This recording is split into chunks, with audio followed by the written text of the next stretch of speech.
Broadcast Zoom meeting preparing. This meeting is being live streamed. Da, da, da, da, da. Da, da, da, da, da, da, da. Here's Lord Chaitanya and Ramananda Roy. Okay, I'll just turn down the volume so we don't get things boomeranging on here, because that's what happens. Get an echo. Okay, that's shut off. And okay, I shall share the screen so that we can let the readings begin.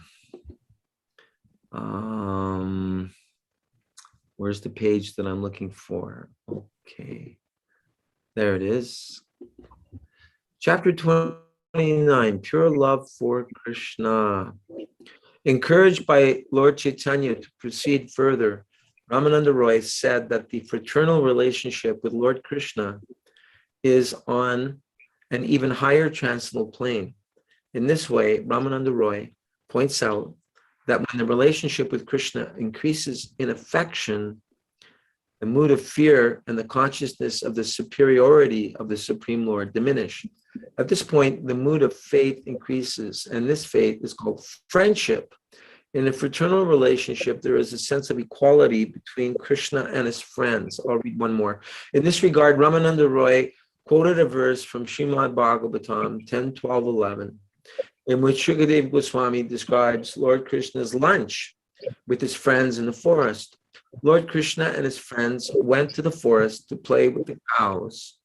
And it is said that the boys who accompanied Krishna enjoyed transcendental friendship with the Supreme Personality of Godhead. The Supreme Lord is considered to be the impersonal Brahman by great sages, the Supreme Personality of Godhead by the devotees, and an ordinary human being by common men. So I just want to make a little comment, and that is, I remember when I first met the devotees in Winnipeg in the spring of 1975, I bought Hare Krishna cookbook. It was oblong shaped, rectangle shaped, and it had a very beautiful painting, which you're familiar with, of Krishna in the center with all his Gopa cowherd friends surrounding him, and very, very, very colorful painting. You know the one I mean, right? Yeah. And and that painting is in the Prasadam Hall of Mayapur Dham, and it's also up in the Montreal Temple Prasadam Hall, if I'm not mistaken. And I just remember like how these paintings were so attractive. And there's one quote by Srila Prabhupada where he says that the artists of my paintings, the artists are the best book distributors.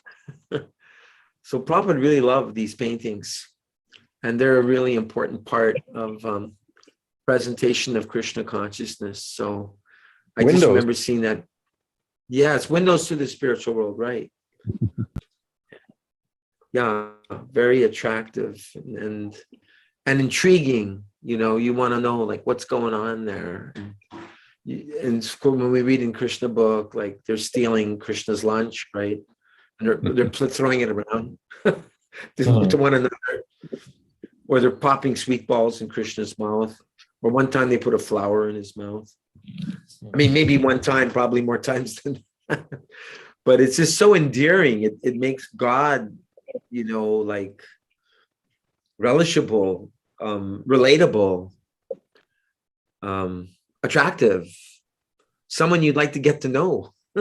Yes.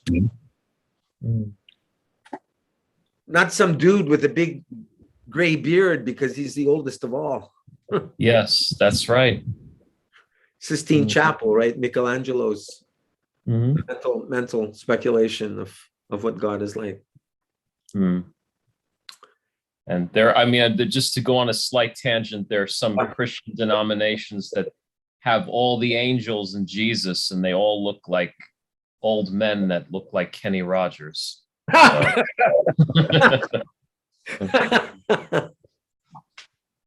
Oh, that's funny. Prabhupada is so kind. Jai. And his god brothers as well. of course. Mhm. And his disciples. I wouldn't be talking to you right now if I had not met Nandikeshwar Prabhu, who scooped me up and drove me to Chicago, where all of a sudden I met like over 100 Radha Damodar Brahmacharis, Vishnu John Swami, and that whole intense crew. So you met Vishnu John Swami? I saw him from a distance. Oh, I I didn't see. go up and say, "Hi, I'm Bhakta Glenn. How do you like my long hair and my Fender Stratocaster? I heard you used to play one." No, I was too shy. I was in awe. The Right. Radha Damodar boys, they seem to be like the Navy SEALs of ISKCON, because they were so intense, really on fire. One of them came up to me and he said, because my mom had given me a gold ring with a blue sapphire stone in it. My mom was not rich, but she gave me this. She was a single mom. Dad died when I was 5, so it's one piece of jewelry I had from her. And this brahmachari, Radha Damodar brahmachari, comes up and he says, "Why are you wearing that ring? Don't you know that's vanity and just makes you puffed up?" And I was like, it was like getting kind of like aggressed by him. And he said, you should donate that ring to Radha Damodar. They need jewelry. You're just decorating a dead body. I'm like, Oh, boy. okay. It ain't dead. I'm not done with it yet. And I reluctantly remembered taking off my mom's ring. I didn't want to give it away. I was attached to it, sapphire and gold. I don't know how much it was worth, but I gave it to him. Like he was You did. sort of like felt like I was being like, put your hands up. This is a robbery. But he was robbing for Krishna. So anyway. I wonder where it is now. Yeah, I mean, I've heard that you're not supposed to take your own jewelry and give it to the deities. I don't know if that's proper. Like I've heard of people offering a fresh dhoti to Krishna or a fresh sari to Radharani, but like you don't offer them your hand-me-downs, right? Well, I wouldn't consider jewelry in the same category as cloth. Uh-huh. And it was done on behalf of someone else, and you didn't know at all. And it's also enjoined that we should offer to the deity that which is dear to us. So in a sense, it's fine. I don't see anything wrong with it. I think Krishna sees the good intention. So hopefully I got one Krishna point for that. Oh, probably many. Okay, Krishna Chandra Prabhu. Let's get back to the reading here. Where are we? Alrighty then. Alrighty then. Okay, Lord Chaitanya, appreciated. Okay. Lord Chaitanya appreciated this statement very much, yet he said, "You can go even further." Being so requested, Ramananda Roy then stated that the paternal relationship with Krishna is still a higher transcendental position. When the affection of the fraternal relationship increases, it develops into the paternal relationship that is found between father and son. Regarding this, Ramananda Roy quoted a verse from Srimad Bhagavatam 10.846, wherein Maharaj Parikshit inquired from Sukadev Goswami about the magnitude of righteous activity performed by Yashoda, the mother of Krishna, enabling her to be called mother and her breasts to be sucked by the Supreme Personality of Godhead. He also quoted another verse from Srimad Bhagavatam 10.920, in which it is stated that Yashoda receives such incomparable mercy from the Supreme Personality of Godhead that it cannot even be compared to the mercy received by Brahma, the first created living being, or by Lord Shiva, or even by the goddess of fortune Lakshmi, who is always situated on the chest of Lord Vishnu. Lord Chaitanya then asked Ramananda Roy to proceed further in order to come to the point of conjugal love. Understanding the mind of Lord Chaitanya, Ramananda Roy immediately answered that it was indeed conjugal love with Krishna that constituted the highest relationship. In other words, intimate relationships with Krishna develop from an ordinary conception of the Supreme Personality of Godhead to the conception of master and servant, And when this becomes confidential, it develops into a friendly relationship. And when this relationship further develops, it becomes paternal.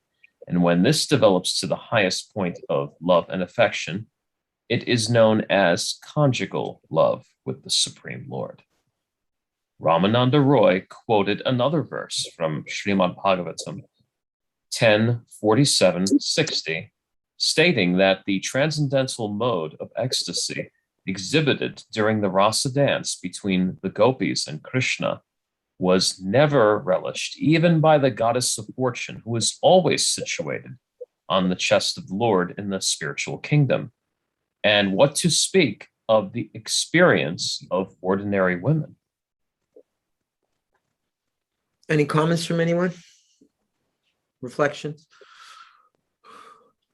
I just find it really amazing that, of course, for instance, Lakshmi cannot be involved in the rasa dance, and yet a Bada Jiva that makes progress, who does devotional service, goes to the stage of prema and, breaks the threshold of the material world and gets to the spiritual world, they can at least witness the rasa dance. I find it kind of mind-blowing in a sense. It's kind of amazing. Yeah. Hard to understand. Beyond my adhikar. Yep.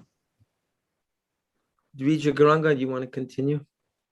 Sure. I see it looks like Baba Tarini is here. Oh, good. Hare Krishna, dear God sister. Obeisances to you, Baba Tarini. Dandavat pranams. Please continue, Dvija. Ramananda Roy then explained the gradual process by which pure love for Krishna is developed.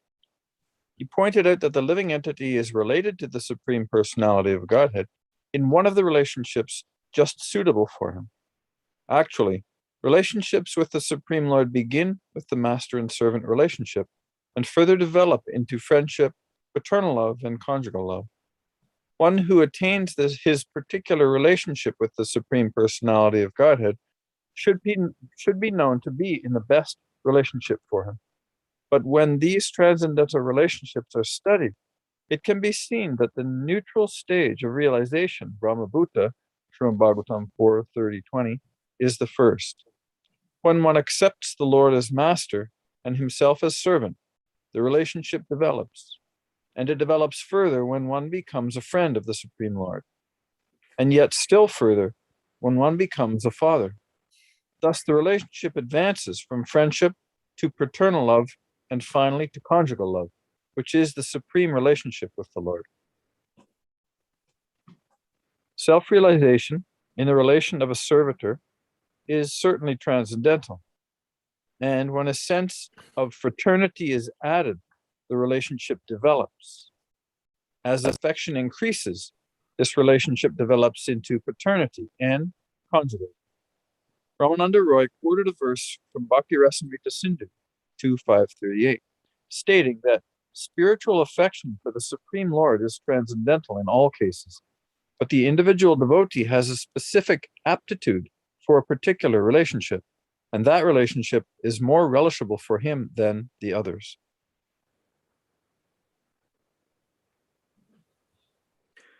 Any comments on that?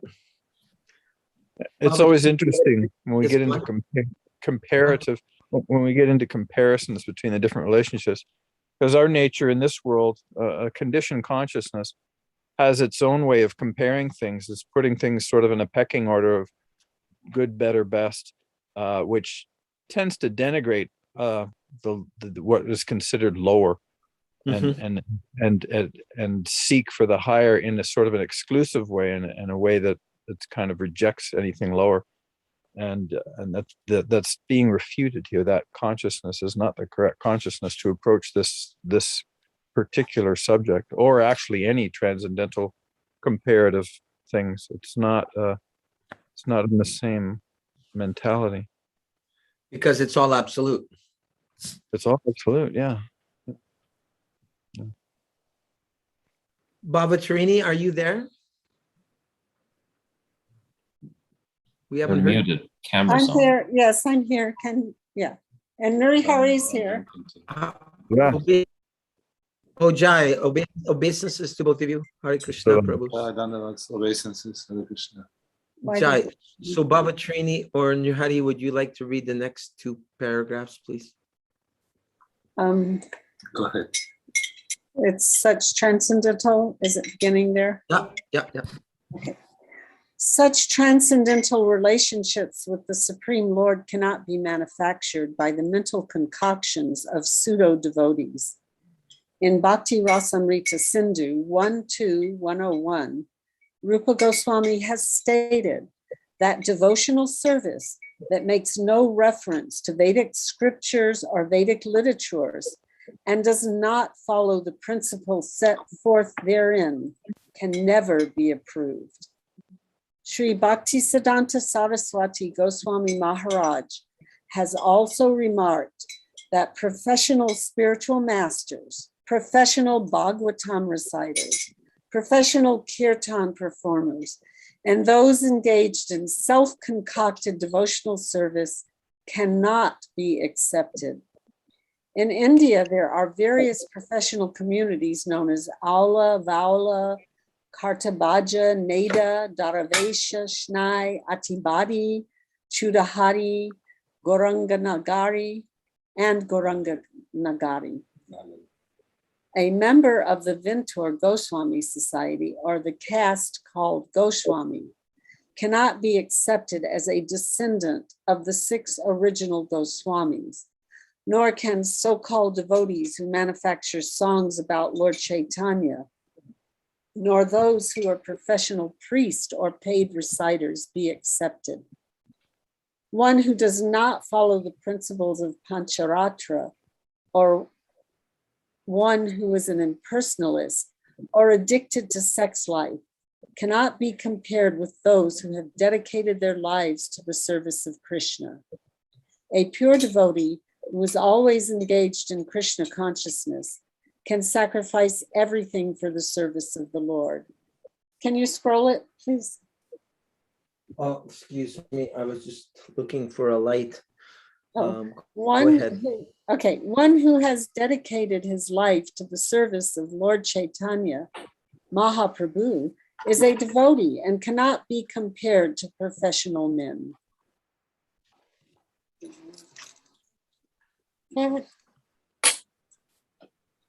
Did you read two? No. When one is freed from all material contaminations, any one of the relationships with Krishna is transcendently relishable. Unfortunately, those who are inexperienced in the transcendental science cannot appreciate the different relationships with the Supreme Lord. They think that Ali, such All. relationships, Would be also. all, yeah, I can, that, like it says Ali, but must be all, that all such relationships arise from Maya. Chaitanya Charitamrita states that earth, water, fire, air, and ether, the 5 gross elements, are developed from subtle forms to grosser forms. For example, sound is found in ether, but in air there is sound and touch. When fire is added, there is sound, touch, and form as well. When water is added, there is sound, touch, form, taste. And when earth is added, can you scroll down, please? Thank you. There is sound, touch, form, taste, and smell. Just as various characteristics develop in the progression from ether down to earth, so the 5 characteristics of devotion develop and are all found in the relationship of conjugal love. Thus, the relationship with Krishna in conjugal love is accepted as the highest perfectional stage of love of God. Any reflections, comments? Yeah, that we look at that point that Prabhupada is making here, and it's in Chaitanya Charitamrita. At the end, did you scroll down again, or what happened? it went It back jumped- up. We it went can't back read up. the whole thing. Okay. No, I took it back down. Okay, yeah. Cioè, immaginate da sé che non c'è una sola piazza, determinazione sigla. I was just reading from my Shiksha Gurudev that the scriptures, they bring us to the reality, and they're present, and the association is tangible, is real. So we should approach them as great personalities and implore them to please reveal yourselves to us, reveal this transcendental knowledge to me, to the reader. Are you able to turn on your camera, or you're not able to? Oh yeah, sorry, I was just I didn't have Begging you anything to reveal yourself to him. There you go. Okay, so Haribol. Hare Krishna. So Hare Krishna, Krishna. You just- Haribol, I saw these words coming out of a black box. It was perfectly in tune with what he was saying. Please reveal yourself to us. No, oh boy. No, I'm not The transcendental words were coming out of Nothing this to do with black me. box. Thank you. nothing to do with me. So one of the phrases Prabhupada said about, let me see if you can put the text back. I want to be precise. Okay. Hare Krishna, Shuddha Sindhu, welcome. Nice to Oh, see Hare you. Krishna. Hare Krishna. Hare Krishna. Okay. Nice to see you. Jai.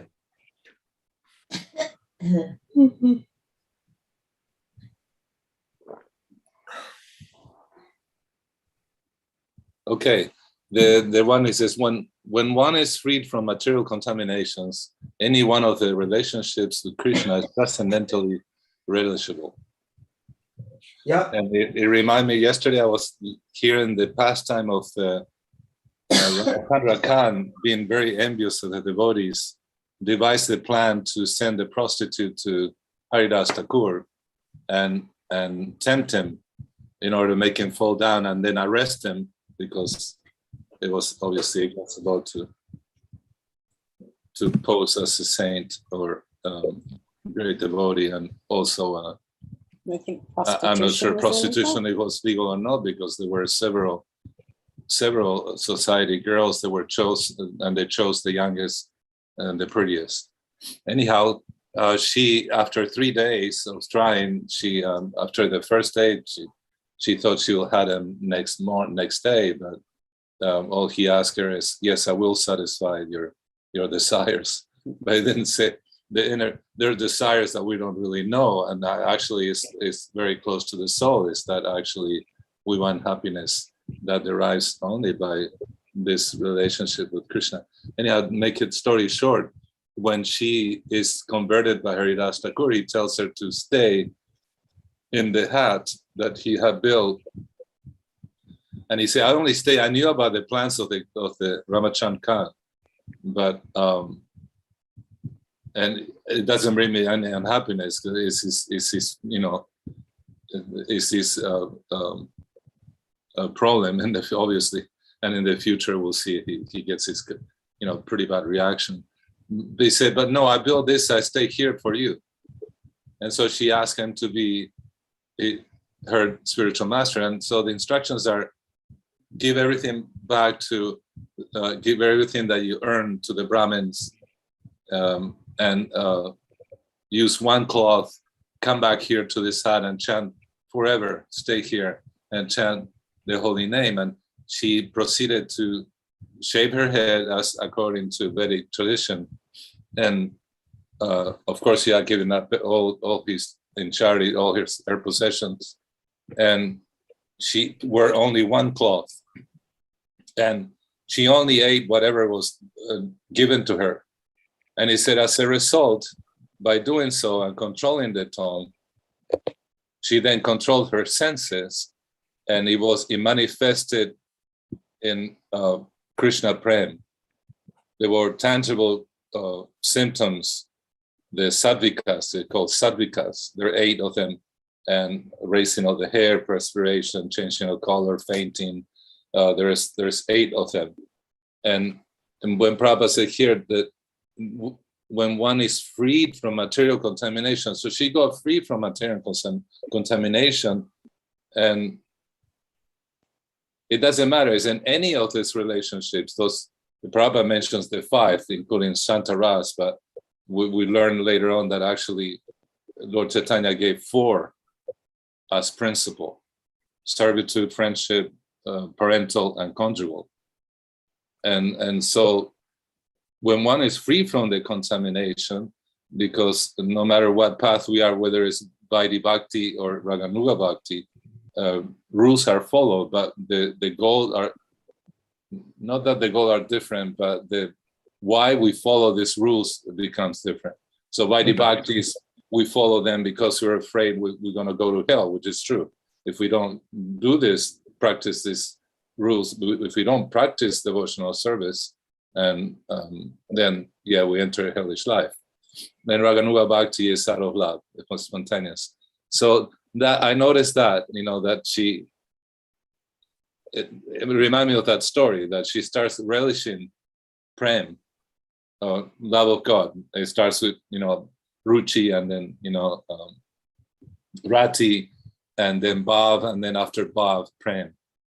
And the other thing that Prabhupada mentions here is which I thought it was very important, and like that, just as various characteristics develop in the progression from ether down to earth, so the 5 characteristics of devotion develop, the 5 meaning the 5 rasas of devotion develop, and all are found in the relationship conjugal love. Everything is in them. So when somebody attains that, and we cannot say that a spiritual master who's a Shaktavesh avatar, who is the topmost devotee, we see him as a Uddhama Adhikari, that he wouldn't be a Madhurya Ras. And some said, well, the poetry that, what was it, Nadarani? It's Harsharani. Harsharani wrote, and Prabhupada. And Prabhupada also, in that poem that he wrote on the Jaladuta, he says that he is wanting to go back and play with Krishna in the fields with the cows and steal the lunch bags. So if all those relationships are there, there's one, that's called Sthai Bhav. Sthai Bhav is misinterpreted many times, and as far as I could read, Sthai Bhav means the permanent, the fixed relishing of the emotions of Bhakti, of Ras, or Ras, the emotions, the Bhav, the various moods are experienced. So according to the wishes of our spiritual master or Krishna, then we will do different things.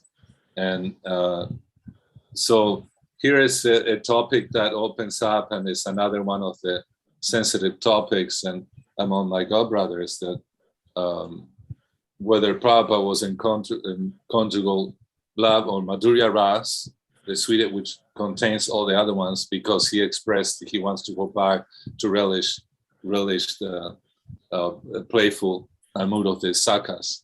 But there is a couple of times, there's one time it's called Gopashtami. And Gopashtami, they dress Radharani as a cower boy. And there is a pastime where Krishna is really, really despondent and pretty much suffering. So all the sakas are really worried that he might even leave his body if he doesn't attain the association of Radha.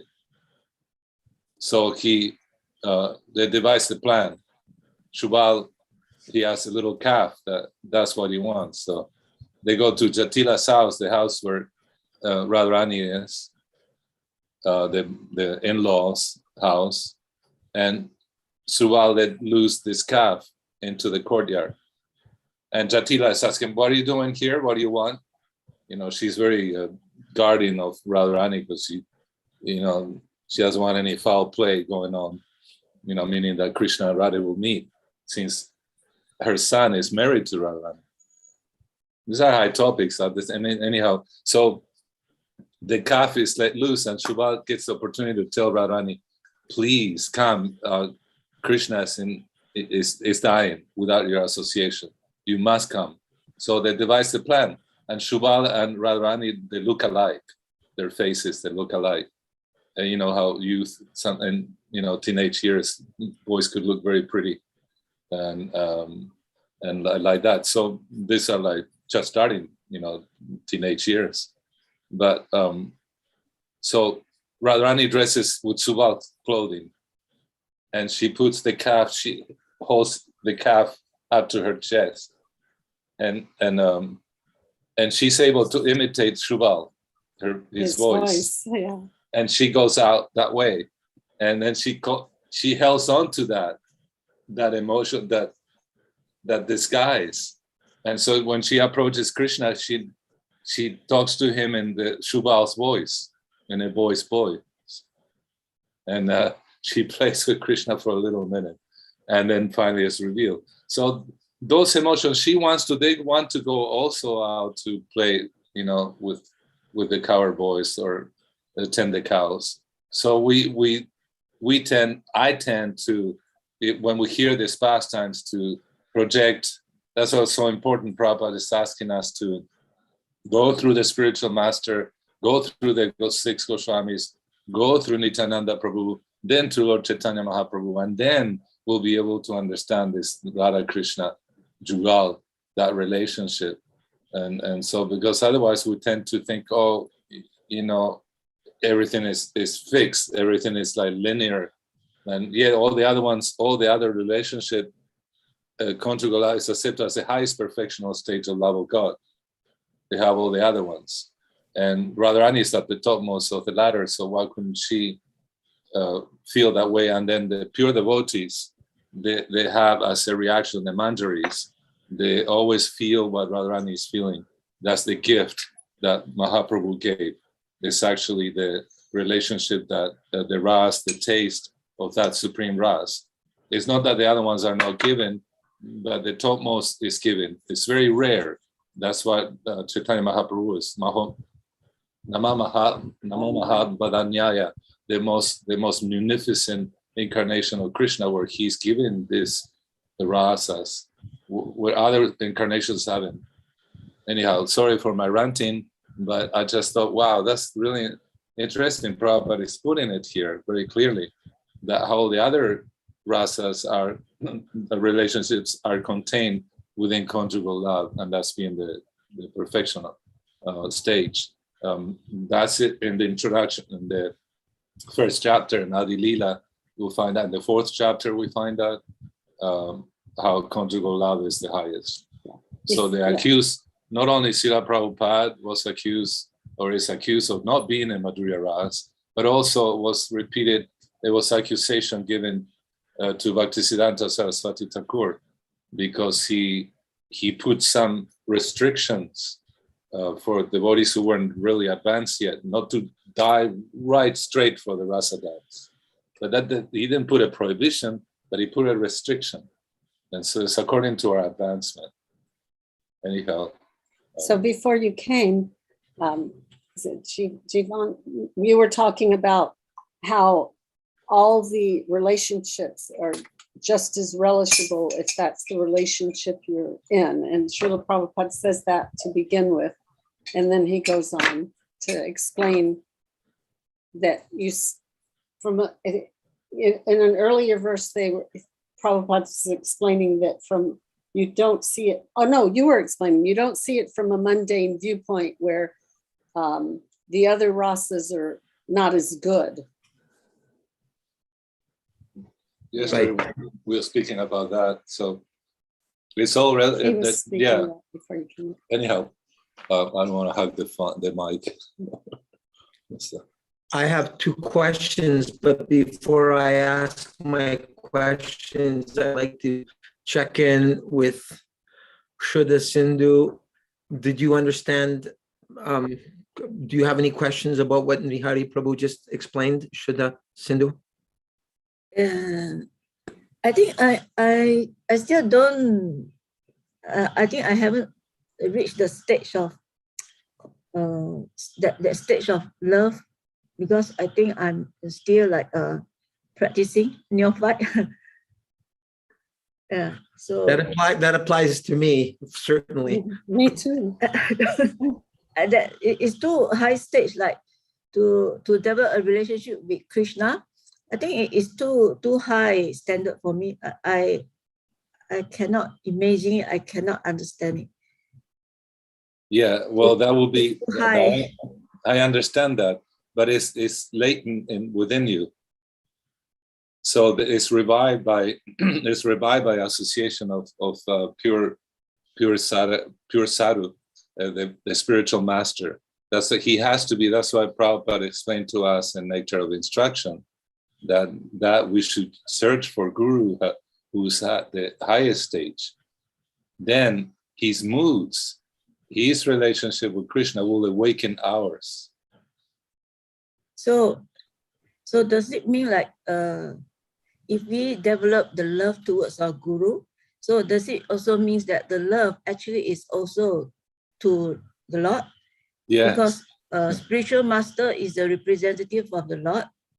Yes, so that means yes, the love to definitely. our Guru also means the love to the Lord, although I cannot reach or understand the That's love to the Lord. perfect But I understand it. understanding. I understand it through my love to my Guru. Is it the same meaning? Yes. It's but Yeah, if I can say some, other Prabhus probably would like to answer you.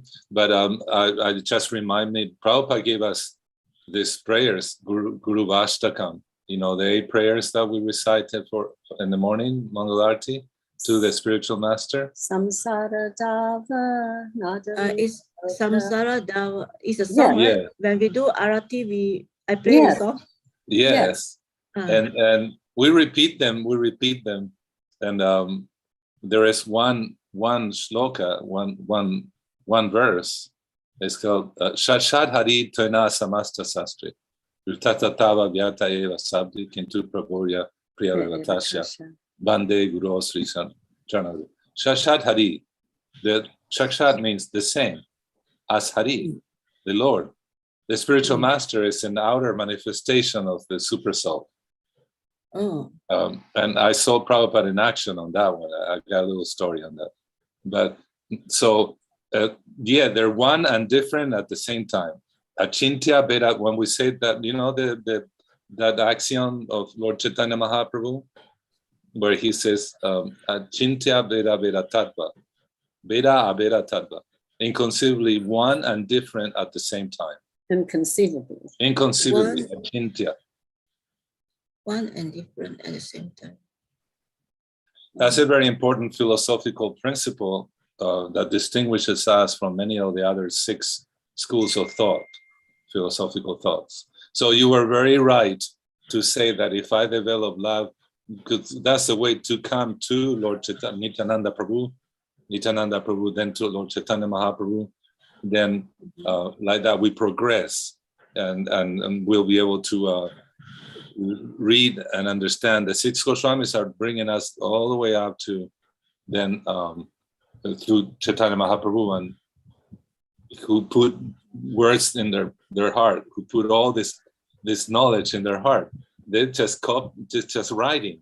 It's like Ramananda Roy now is talking, but it's actually it's Lord Chaitanya who's putting all this knowledge, this Siddhanta in his heart. But the Lord always wants to exalt his devotee. So you're very right in saying that those are really high topics, yes, but they're not to be attained. They are to be attained, but how do we get to that stage? It's through the importance of Guru, Sri Guru. Sri Guru is the principle that the Kanda Guru Tattva, the Guru is one, is Krishna. Is Lord Nityananda Prabhu. Balaram is the first Guru. He is the Supreme Personality of Godhead. The spiritual master to begin with is a representative of Nityananda Prabhu, who's none other than Balaram.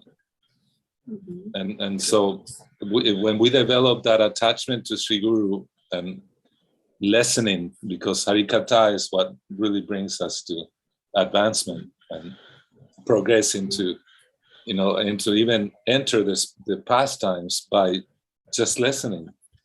That never stops. The gopis, the highest devotees, the sakas, friends of Lord, they always glorify. What is that glorifying? They told all day long. They're talking about, oh, did you see what Krishna did? He did this, that, and the other, and they sing it. The gopis too. They chant bhajans, Govinda Damo Dharmadaveti. You know this. They're chanting the glories of Lord Krishna. So Hari Katha. That's what it is. It talks about Hari. But who we hear that Hari Katha from is very important. And that's what will awaken us and bring us up to the higher and higher stages. So when we approach these books, it's not just black and white page paper, but it's actually the words of Sri Guru, the words of our spiritual master. And one night we were in Los Angeles, 1974, and Srila Prabhupada gave us a lecture in the evening time. And when he finished, he said, "Did you like that?" I did. That was Super Soul. So they're the same, they're different at the same time, but they're the same. They're Prabhupada call it transparent via media. It's like a clean window, and we can see reality outside, beautiful, and maybe not, but let's say that you live in a very nice place, and when you look through the window, you can see, or you can see the sky, let's say. The window is clean, it's clear, and there's no interference. Same with the field development. Yeah. But sometimes will there be some sort like a confusion sometimes? At one time, will there confusion, confused? Yeah, like he's a spiritual master. Yeah, he's a representative, but I find sometimes there's a confusion sometimes, but I don't know how to explain. What is that? They are same, but they are also different. Like spiritual master, they are same, but they are also different. Is that right? Yeah. Like spiritual master is a representative of the Lord Krishna, but they are same, but they are also different. So sometimes at one time, I feel that there's a confusion, but I don't know how to explain. Only if that personality is not bona fide. If the acharya is a true acharya, then there'll be no problem. Because why? The message is the same. Prabhupada used to say, it's like I have an iPhone and you have a Mac or a computer. They're different shapes. But we read in Prabhupada and the message is the same. Or the spiritual master, we have television, for example. The message is transmitted to all the homes, via the ether. We capture the wave, and then it enters our TV set. Somebody might have a little TV, others, 4K HD, flat screen. The shapes are different, but the program, what's being televised, is the same. Yeah, what I'm trying to say is, I confuse myself. Maybe I confuse myself. Like sometimes, like you say, during kirtan, sometimes I do a short kirtan in front of the deities. Happy doll, not deity, happy dolls. So I try to meditate on my spiritual master. And then sometimes tears will just flow out. Tears. Yeah, it's just like the tears just come out, and so when the tears flows out, it shows. I'm not sure if it shows a love towards spiritual master or what. That's my question. It just come out. Sometimes during Arati, when I sing like Punjabi Hari, and then I meditate on my spiritual master, because last time I meditate on Srila Prabhupada. Now when I take shelter with my spiritual master, I meditate on him because he's a living guru. So sometimes there's the tears come out, and then is that a show, a sign of love towards Guru and the Lord? Yes, actually, you're very fortunate.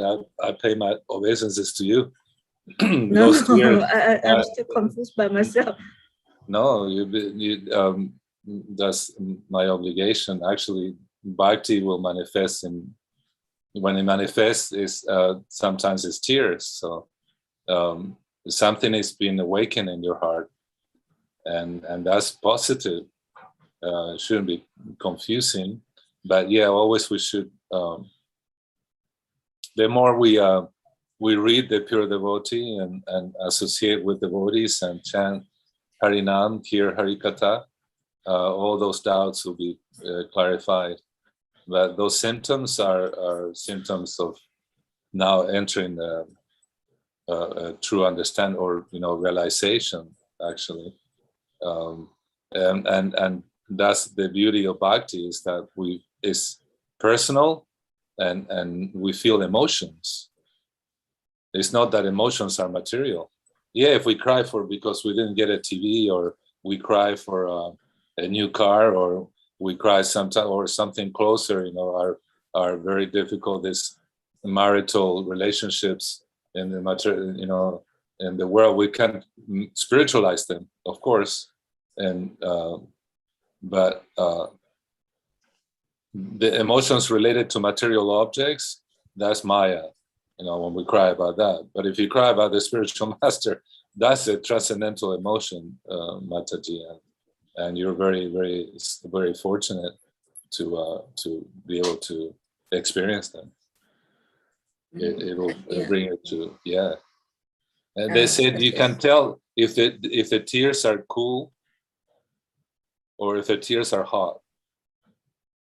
Cool. What do you mean cool? Cold, I don't understand. cool, like Cool. cooling. Cold, like rain sometimes it's cold. In Hawaii, sometimes the rain is a little warm, but I don't know. It just flow out. Sometimes, not all the time. Just sometimes, not all the time. It's just the detail. As far back to Rasamrita Sindhu. So everything that we feel, the 6 Goswamis were there to explain to us, and the spiritual master is there to explain the 6 Goswamis. If we are, because the literature is like sometimes really high. Nevertheless, and for example, how to be a proper disciple, how to choose a spiritual master, what are the symptoms of the true disciple, what are the symptoms of a true spiritual master. That's all in Hari Bhakti Vilas, and that our spiritual master should guide us towards that, to read that literature, or like Srila Prabhupada, he will explain them through his books, but he's given us not the complete everything. Now, people are, wow, he gave us everything. Yes, he did, but he sometimes did a synopsis, like Bhakti Rasamrita Sindhu. It's very big, voluminous, and he condensed it to a nectar of devotion, and like that.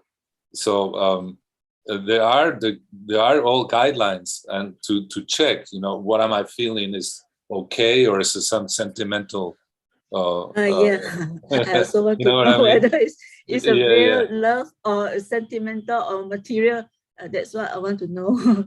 No. You're feeling it towards the right object is transcendental, and if you feel those emotions, and when you pray, like Gauradas the other day was mentioning too, that the grandfather, spiritual master, is more compassionate than the spiritual master. Spiritual master is like a father, so father or mother sometimes are strict. Let's say, like, that's the difference. There is no difference between Shiksha and Diksha Gurudev. The Diksha means the initiating spiritual master, and we have a contract with him. He's taking us to a spiritual world, but we must follow, surrender to him. And it's not a contract like we see in the, when we try an app, or when you go online and they say terms of agreement. It's not something of, it's something of the heart. So you accept him. When you accept Guru in your heart, he accepts you. That's the contract. The external thing, there's a fire sacrifice and all that. Then there is the Shiksha Gurudev, who are non-different. It's like Vishnu Tattva. All the different incarnations of Krishna we cannot say they're different. They manifest different specialities. Lord Ramachandra is about all rules and conduct and etiquette. Narayan will have his speciality, and then Lord Krishna has, or Dwarkadish has his speciality, Mathuradish, and then Krishna and Braj has his speciality. But they're all Vishnu Tattva, so we cannot say, oh, that one is not God, but that one is God. And so this grand spiritual master is our guru too. And he is more compassionate because we have a father, a Diksha Gurudev, live, a living guru, who will correct us. My god brother, Tamal Krishna Goswami Maharaj, he said, Prabhupada, why wouldn't it be enough to read, just read your books? We don't have to take your personal instruction. Or how are we going to do that when you're not? You say, yeah, that's the difficulty. But Prabhupada reach across the desk and pull his ear. I won't be there to do this to you. If you're doing something wrong, it's that the father and mother, you're doing something dangerous, something that will harm others, will harm you. They'll give you a pop. Nowadays in America, you can't do that. As child abuse, all the whatever, no. But in traditional culture, and especially in the Orient and India and like that, even in old Spain, you couldn't get away like be disrespectful to parents. Or say or do something that will be dangerous to others or cause you harm. They'll give you a slap in the face, or they'll pull your ear, or like that. So that's Diksha Gurudev. And Shiksha Gurudev will say, well, it'll be more friendly. It will say, why don't you do this way, Like, for example, if Diksha Gurudev sees you that, oh, that boy, he's so handsome, and if the spiritual master realizes that, he might raise his stick and, chastise you.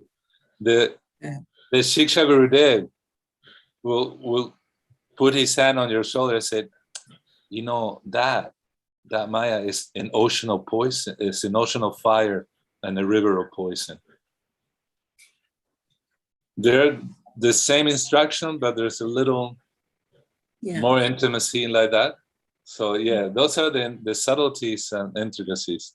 So, but that you feel those emotions, that they're great, and feeling them watching a regular love story of boy and a girl. Prabhupada gives us in the Krishna book, and then he says, he was criticized for doing that. Why are you giving the 10th canto in a synopsis that, he presented this?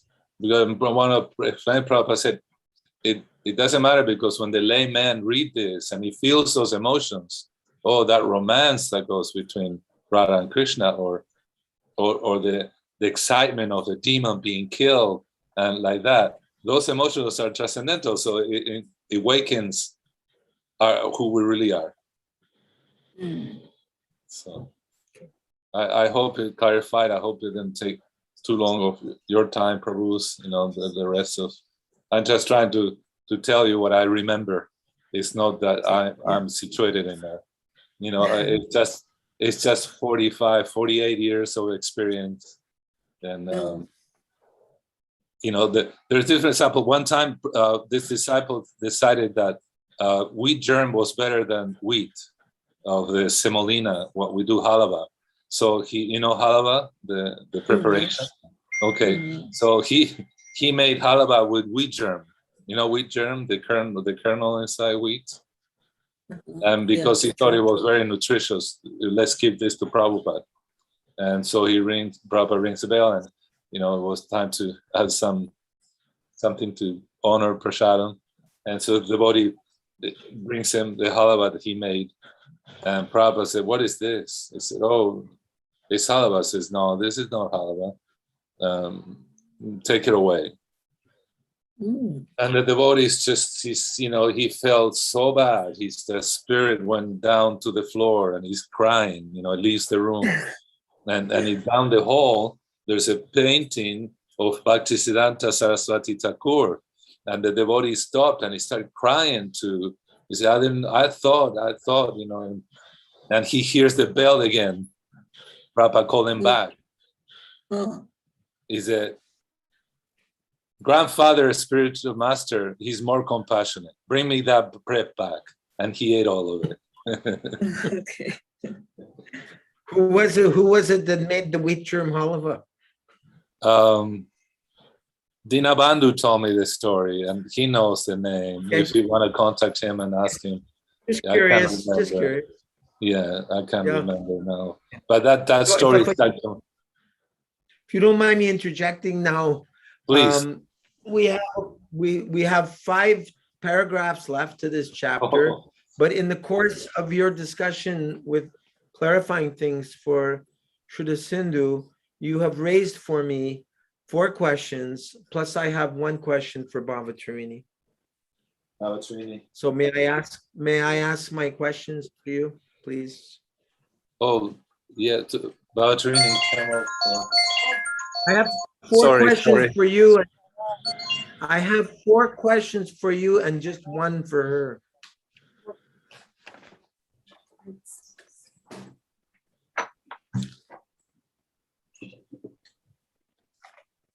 No, but before we go to Bhavatarini, my questions are related to what you're just discussing. My question to Bhavatarini is not related to any of this. Okay. Okay. So I wanted to know, what scripture are you quoting when you say that Subal has maintained, or rather Radharani maintained the same mood as Subal? I'm not doubting that it's not scripture. I'm just wanted to know, what story is that? Do you remember the exact text? Where is it from? It was just, it must have been from Rupa Goswami's writings, because we heard it from one of the speakers at the Rupa Goswami conference. I see. And he, Okay, so I heard it. you don't actually, yes, sorry. Yeah, I haven't read that passage yet. There are so many books. Because when I hear nectar from others, I love to share it, but I know as soon as I attempt to, immediately, where did you hear that? Gora Das, are you just speculating? Gora Das, where did you get that? Oh, well, I heard it from so-and-so. Well, that it was heard from, it was so-and-so. from, No. it was, yeah. We don't know, we didn't read it, but we heard it, who was quoting I understand. Shastras by Rupa Goswami. I'll find you. I have my. We think it was thank you. Siddhanta Maharaj. No, other thank devotees. you. There were a few devotees, and actually Vrindavan Vilasini also sent that. It's Okay. quoted from Bhakti Vigyan Bharati Maharaj, but it's referring to a text. So I will call. I have a Yeah. conference call. No, I cannot quote the story because I have no Shastra for it. Well, don't quote it yet. But it's it's from wonderful to hear, but I cannot quote it. I will not quote it until I actually know. Yeah, in a few days, So anyway, by the 9th, I'll ask that That's question tomorrow. from my. Thank you. That's tomorrow, actually. Thank you. From my Thank you. cousin. Another question. Before you two arrived, Krishna Chandra Prabhu and I were discussing, because we were hearing about the Rasa dance of Krishna, and Prabhupada was saying how Lakshmi Devi is not allowed into that Rasa dance. And Krishna Chandra was, amazed at the thought that ordinary mortals like ourselves could actually come to the stage where we may be able to observe that Rasa dance. So I just wanted to get clarification on that. Can we actually reach the stage of observing the Rasa dance? I don't think we can enter into the Rasa dance, but can we actually even observe it? Even the demigods observe the Rasa dance. It's stated in Krishna book. And Lakshmi Right. Devi observed it too. So a desire arose in her. But when she goes, She can observe but not participate. Right. unless she's ready to give up her husband, get married, and have an extramarital relationship with Krishna. Is she ready to do that? She said, no way. They told her, oh, but you have to take all your your jewelry, and you have to You like have to make give cow up your- dung patties. make cow dung patties. Be the same with Lord Shiva. Lord Shiva wanted to enter rasa dance. He's observant, and he's like, I mean, it's such a the highest thing that you can imagine, not imagine, but is the summum bonum of relationships that the ras, the sentiments expressed in that, and the beauty, everything is the birth. Vrindavan actually is the birthplace. Radha Krishna are the manifest everything from them. If it's just that in this place, as we know, it's all perverted. So Lord Shiva, observing the rasa dance, he developed also a taste, a desire to participate. But no male is allowed to enter it.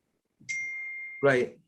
And so That's why so he was Gopishvara. So Krishna says, okay, do this. I think he has to merge into I don't know if it's Radha Kund or is one of the sacred spots, which could be the Jamuna. I could find your details for that.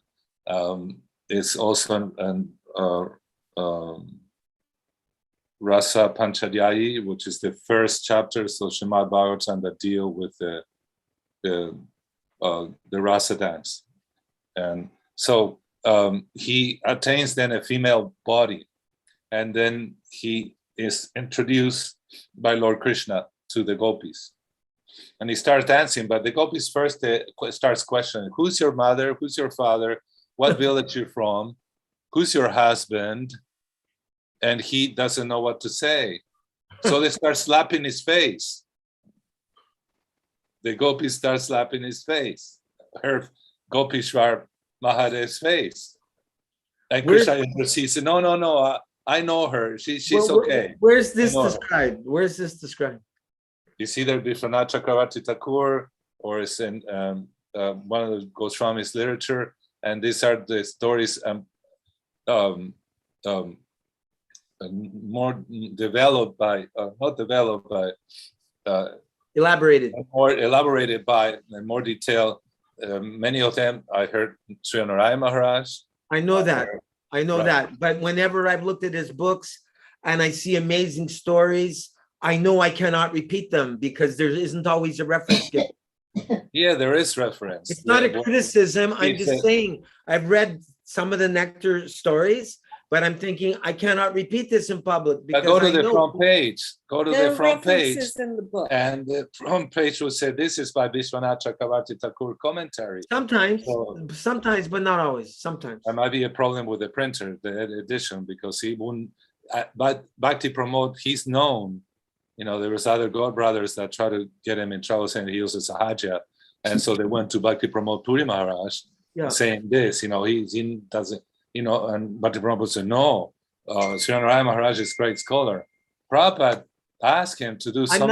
I'm not suggesting, just so you understand, I'm not suggesting that he's Sahaja. I'm just saying when I hear these wonderful stories, I just like to know what the, yes, so the stories, not always is him, many of the same stories are repeated by all the different acharyas. Sridhar Maharaj, for example, that Prabhupada asked us to associate with. Right. Narayana Maharaj, Prabhupada asked us to associate with him. Why? Because he could further, illustrate, further advance us. I understand that.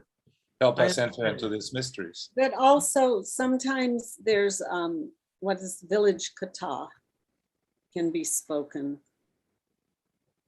So that will be something that's orally passed down and it's not in the Shastras. Did Prabhupada do that? I don't know, but that's it's Prabhupada says sometimes it will be village kata and Prabhupada will back it up like saying that Krishna's younger sister, that they were born as twins. Prabhupada backs that up by a scripture where she's called Anuja. The younger sister. We just read that from right. So sometimes Madhukar. Quoting Madhukar, Srimad yeah. Bhagavatam, 5th canto. So sometimes what they say Sixth is canto. is village kata will be backed up by some shastra where there's a reference. But Right. it's not always in the books. Like someone said to Vigyan Bharati Maharaj once, you know. No, you're throwing confusion to the Okay, whole thing. then I won't say. Anyway. Okay, Anyway. next question. No, No. What? finish. Okay, she took offense. No, But I no, didn't and take bringing up offense. that there is it's called Rati, it's called Kela Shastra. Because you have to be aware that Vrindavan is a physical place and people talk.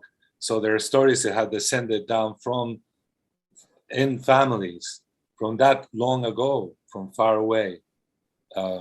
They're confirmed by the 6 Goswamis. So when Srila Narayana Maharaj writes something, it was either Vishwanath Chakravarti Thakur, and I'm very surprised because I read all the books that I read. There are commentaries, maybe at times, when they said it, commentary tika by, if it's put the Shamrita and like that, means tika or commentary by Sri Narayana Maharaj. So I found it very hard that there is no title to the book that he's writing, or that he would just like go on adding on his thoughts about it. It never occurred in my presence, in many of my god brothers and god sisters' presence. So she was quoting, for example, Bhaktivedanta Bharati Maharaj was asked, where did you find it? What would you say? He said, I'm old now and I can't remember the exact quote, but what I'm telling you is I learned from my superiors, god brothers, and so I remember then the quote that these are thoroughly honest people. Our spiritual master, bona fide, it means that he's a thoroughly honest person. So he's not inventing anything. He's a transparent via media. Now, if you get into politics of, well, he came from Narayana Maharaj, who might be a Sahaja, he never quotes and like that. So I want you to tell me exact quote. Well, I can tell you that I heard this from higher association, from things that I read from back to, Sridhar Maharaj and like that. But I will find you this quote. Thank you. Because it's a very known pastime. No, I'm just saying, yes, I'm sorry, go on. Sorry, the majority of these quotes, the stories are elaborately explained even further by the majority by Vishwanath Chakravarti Thakur. Dinabandhu, our god brother, wrote something expanding on the stories that he heard in Vrindavan, and they are from the 6 Goswamis. Yeah. They are mainly from Rupa Goswami, who is a Rasa Acharya. It deals with the relationships and like that. Yeah. So thank you. All right. So Shraddha Sindhu was talking about love of Krishna. That is my love for my spiritual master. If I understood you correctly, Shraddha Sindhu, you were saying, is my love for my spiritual master kind of like my manifestation of my love for Krishna? Is it, you said something like that, Shraddha Sindhu? I understand. Yes. Yeah. So in the Nectar of Instruction, Srila Prabhupada explains that one can advance in devotional service as far as their spiritual master is advanced. So if one is a Kanishta Guru or a Madhyama Guru or an Uttama Adhikari Guru, then one can make that much spiritual advancement. So let's say if one has a Madhyam Guru, and let's go with the premise of what Prabhupada was saying, one cannot advance further than one's Guru. So if one meets Shiksha Gurus along the way, then my understanding is that even though one's Guru may only be able to take them so far, the Shiksha Guru can help to take one further. Is that correct? Or what happened to you? You disappeared. Oh, they're no longer here on the channel. Yeah. Okay, anyway, we'll continue. We can continue. You haven't read anything, Shraddha Sindhu. So while we're waiting for them to come back, would you like to continue, please? Okay. As stated in the Srimad Bhagavatam. As stated in Srimad Bhagavatam, 10.82.44. Devotional service to the Supreme Personality of Godhead is the life of every living entity. Indeed, the Lord informed the damsels of Raja that their love for him was the only cause of their achieving his association. It is said that Lord Krishna, in relation with his devotees, accepts all kinds of devotional service according to the aptitude of the devotee. In this way, Krishna reciprocates to a devotee's needs. If one wants a relationship with Krishna as a master and servant, Krishna plays the part of the perfect master. For one who wants Krishna as a son in the parental relationship, Krishna plays the part of a perfect son. Similarly, if a devotee wants to worship Krishna in conjugal love, Krishna plays the part of a husband or paramour perfectly. However, Krishna himself has admitted that his loving relationship with the damsels of Raja in conjugal love is the highest perfectional stage. In Srimad Bhagavatam 10.32.22, Krishna tells the gopis, Na paraye ham niravadya samyudyam swasadu kritam vibudayu sapivaha ya mabhajan dujaya geha srikalaha samrichya tat vaha pratyatu sadhuna. Your relationship with me is completely transcendental, and it is not possible for me to offer anything in exchange for your love.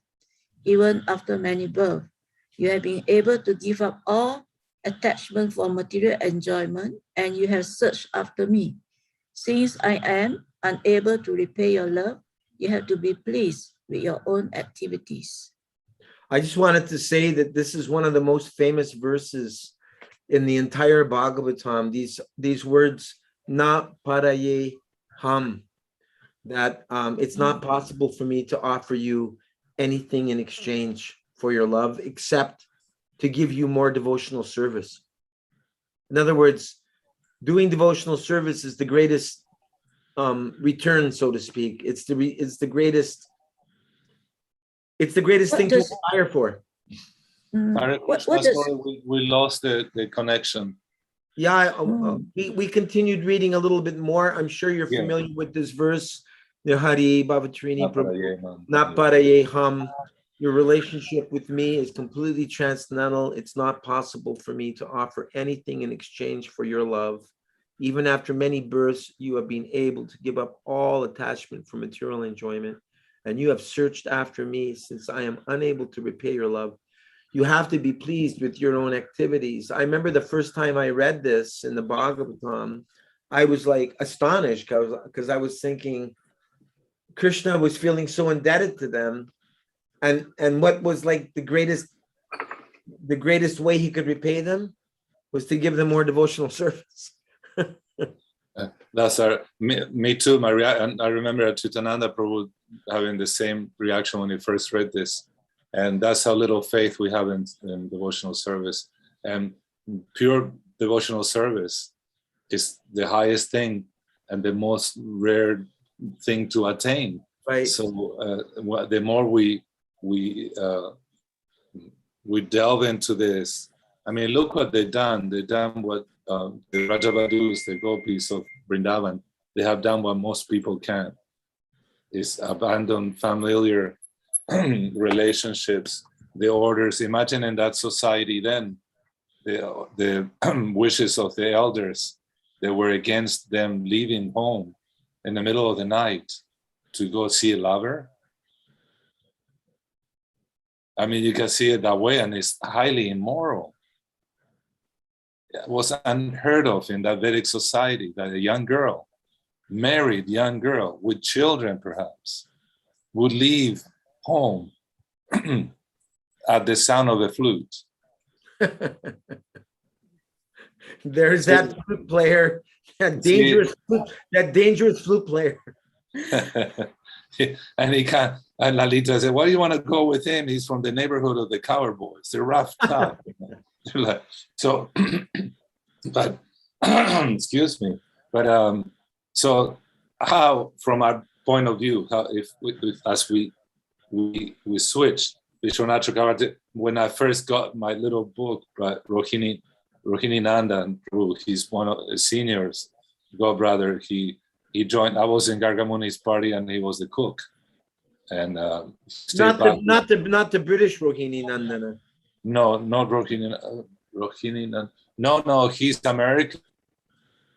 Rohini Kumar you're thinking about. Maybe. Rohini Kumar. They're frozen. It's getting cold in Hawaii now.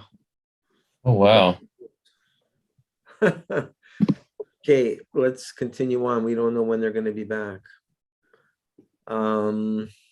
Wait, I have a question. I don't understand the last phrase. You will be pleased by your own activities. What does it mean actually? I believe that means you must find joy and bliss in your own devotional service, just through the act of performing that devotional service. Oh, okay. Krishna is feeling so grateful to the gopis for their service. He's just like saying, you know, like maybe someone else might say, I'll give you a raise in pay, or, you know, I'll give you some bonus at your job. You know, I'll give you 2 extra weeks of paid vacation, or, you know, like some kind of expression of gratitude for your, if you're working nicely at your job, the boss may give you some extra incentive, or we call it a perk. In the West, we call it a perk. A perk means some additional, you know, some special gratitude. When here Krishna's saying, I'm so grateful to you. The only thing I can give you is more devotional service. Meaning that's the greatest gift we can receive, is the privilege to do devotional service. Does that make sense? Yeah, okay. Yeah. Hare Krishna. Who's that? Hare Krishna. You're muted. This is my grandson. You are in the little corner up there. And son-in-law, hey, And What's his name? Pardon? Not a very good connection. Okay, so we've got about 4 paragraphs left to finish this chapter off. Let's see if we can get back to it, because they've got bad reception. Krishna Chandra, would you like to continue? Srila Bhaktisiddhanta Saraswati? Absolutely. Srila Bhaktisiddhanta Saraswati Goswami Maharaj has remarked that there is a class of common men who claim that anyone and everyone can worship the Supreme Lord according to his own invented mode of worship and still attain the Supreme Personality of Godhead. They claim that one can approach the Supreme Lord either through fruitive activities, speculative knowledge, meditation, or austerity, and that any one of the methods will succeed.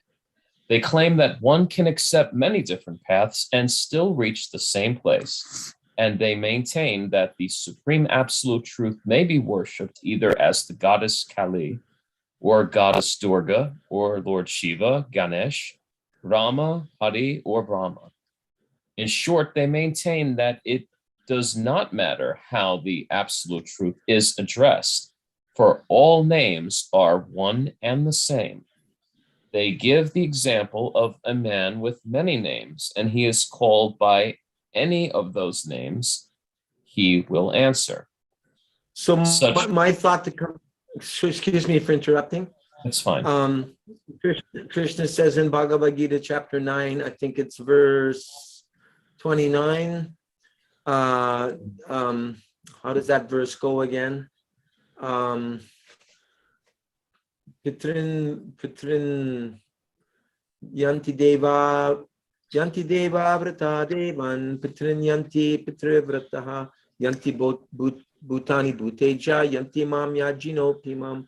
Those who worship the demigods, they go somewhere in this material world to the demigods, the planets of the demigods. Pitri means the forefathers. So one who worships their ancestors, which is quite common, I think, in Japanese or Chinese culture. then they go wherever their ancestors have gone. And if their ancestors are not pure devotees of the Lord, then they go to some material planet. Bhutani yanti bhuteja, those who worship the Bhutas or the ghosts, they go to be with the ghosts. But Krishna says, those who worship me, they come to me. They never come to this material world again. So this is a bogus idea that you can worship any demigod, any demigoddess, doesn't matter, Durga, Shiva, Ganesh. This is pure Mayavadi impersonal philosophy, which was taught by Vivekananda, Yatamat Tatapat, which Achutananda Prabhu, would speak very strongly, and Prabhupada would speak very strongly against. There's actually a verse from, I think it's the Padma Purana, that states that anyone who equates the name of Ganesh, Shiva, with that of Rama or Krishna is a Pashandi, is an atheist. And so there are some popular kirtan singers, and they do equate the names of the demigods with the names of Krishna and Rama. And even some devotees like them. And I like some of their Hare Krishna tunes, but philosophically, they're off if they equate the demigods and goddesses with Krishna. That's not our philosophy. Anyone want to say something else about that? Or should we continue? I believe you covered it, Prabhu. Okay, do you want to continue, please, the next paragraph? Absolutely. Mhm. Such views may be very pleasing to an ordinary person, but they are full of misconceptions. One who worships the demigods motivated by material lust cannot attain the supreme personality of Godhead. If one worships the demigods, the external energy of the Lord can award some results, but this is not to say that one can attain the Supreme Lord by such worship. Indeed, their worship is discouraged in the Bhagavad Gita. Antavatu palam te sham tad bhavati alpa medhasham devan deva yajoyanti mad bhakta yanti mam api. Men of small intelligence worship the demigods, and their fruits are limited and temporary. Those who worship the demigods go to the planets of the demigods, but my devotees ultimately reach my supreme planet. Bhagavad Gita 7:23. Thus, the Supreme Lord awards the benediction of his association only to those who worship him, not to those who worship the demigods. It is not a fact that everyone and anyone can reach the supreme personality of Godhead by worshiping material demigods. It is therefore surprising that a man can imagine that he will become perfect by worshiping the demigods. The results of devotional service rendered in full Krishna consciousness cannot be compared to the results of demigod worship, fruitive activity, or mental speculation. By the results of fruitive activities, one can either go to the heavenly planets or the hellish ones. Yeah, I finished another chapter. Now, Bhavatarini Prabhu, are you there? There. Hello, can you hear? Bhavatarini? Hello. She turned on the camera. I think it's probably going to take a few seconds. I speculate. I hope we can end the night on a question to Bhavatarini, because she said something profound a couple of times. I mean, she always says something profound, but specifically, I just wanted to ask her a question. I hope she'll be able to come back. Looks like she's frozen right now. Ask to unmute. Bhavatarini, please come back so we can end our evening. I don't know what's going on. Bad connection out there in Hawaii. Oh, she's gone. I've got someone at my door. 1 second, please. Let me find out what's up. Maybe it's Bhavatarini and Near Hari. Yes. Oh, they're amazing. Like, super sweet. Wow. Thank you. Wow, I can make a nice tomato sauce. There you go. Want me to go get some spaghetti? Okay. Unfortunately. Okay, thank you. My next door neighbor, you know, it's funny. Gave They're you all tomatoes? carnivores. And he brought me a big bag of tomatoes, and so I said, I'll make a spaghetti sauce for you. Said, I like meat. Okay, whatever. But I mean, that's his devotional service. If I offer it to Krishna, he gets some credit for it, right? Absolutely. Yeah. Okay, anyway, I have no idea whether they're gonna come back. And for me, it's 9:15. So I guess we'll just call it a night and continue with Bhagavad Gita on Friday. That sounds like a good plan for both. Okay. So I hope you get your car fixed. I hope you get your dog fixed. I hope you I hope you Oh, my car's recover already from- fixed. Yeah. Okay. All right. And I hope you recovered Shuddha Sindhu from your being turned away at Janmashtami because you chose not to inject lethal substances into your veins. Where do you live? In Malaysia? I'm sorry. In Penang, Georgetown, not Georgetown, Penang, Penang. Oh. Okay. I've heard of it. I just I think you're the first person I ever met from there. But it wasn't in the island, it was in the mainland. Uh-huh. It's in the mainland. And, So and there temple, are temples to Shiva or to, I don't know about Vishnu, but I heard there's some temples there. there are many Indian temples in the island or in the mainland. Yeah, many Hindu temples. And these people came from Tamil Nadu, I think. They came from the coast of India, and it was I think Tamil people that settled in Malaysia, correct? Yeah, there are most of them. Yeah, most of them. Interesting history.